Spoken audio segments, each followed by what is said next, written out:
اللہم صلی علی سیدنا محمد وعلی آل سیدنا محمد۔ سب سے پہلے ملک میں خدا رسول کی محبت کا طریقہ ہونا چاہیے، ان کے حکم ماننے چاہیے۔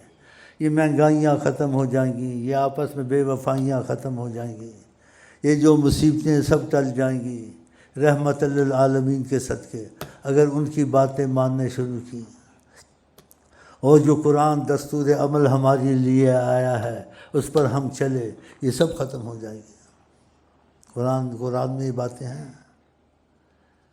وَلَوْ أَنَّ أَهْلَ الْكِتَابِ، یہ اہل کتاب اگر جو خدا کے حکم یہ مانتے، لَأَكَلُوا مِن فَوْقِهِمْ وَمِن تَحْتِ أَرْجُلِهِمْ، ان کو اتنا رزق فراوانی ہم دیتے کہ اوپر نیچے رزقوں سے خیروں سے بھر دیتے ہم کو۔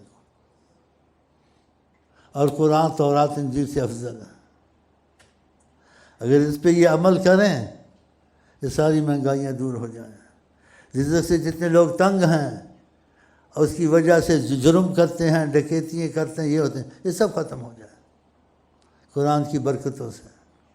وَلَوْ أَنَّهُمْ مَقَامُوا التَّوْرَاةَ وَالْإِنجِيلَ، اگر یہ قائم کرتے یہود نصارہ، ان پہ مصیبتیں وبال اور عذاب نہ آتے، انہوں نے قائم نہیں کیا۔ وہ بھی اللہ کی کتاب تھی، اور ہم پہ پاس بھی اللہ کا قرآن ہے، ہدن و رحمت للمومنین، یہ ہدایت بھی ہے اور رحمت ہی رحمت ہے۔ نہیں کرتے۔ وطن کی محبت ایمان سے ہوتی ہے۔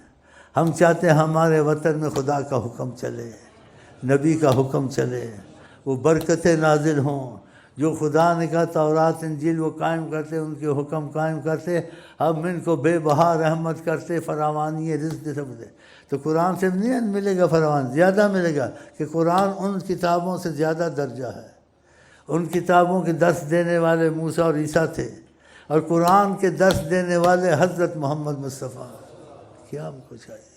تو کوئی کمی نہیں ہے، مہنگائی ہو، سستائی ہو، اگر آپ ان کے ہو گئے تو انہوں نے آپ کے لیے دعا کی، خدا مانتا ہے جو کہہ دے محمد۔ کیا چاہیے تم؟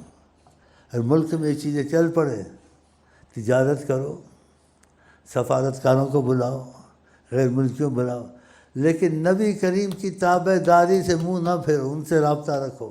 بادشاہ بھی بنو کوئی حرج نہیں، وزیر بھی بنو کچھ حرج نہیں، ناظم، لیکن خدا رسول سے رابطہ توڑ کے، ان کے حکم توڑ کے، ڈھیل تو تم کو ملے گی، لیکن بعد میں تمہارا جینا حرام ہو جائے گا دنیا آخرت میں۔ تم نے نبی سے منہ پھیرا ہے۔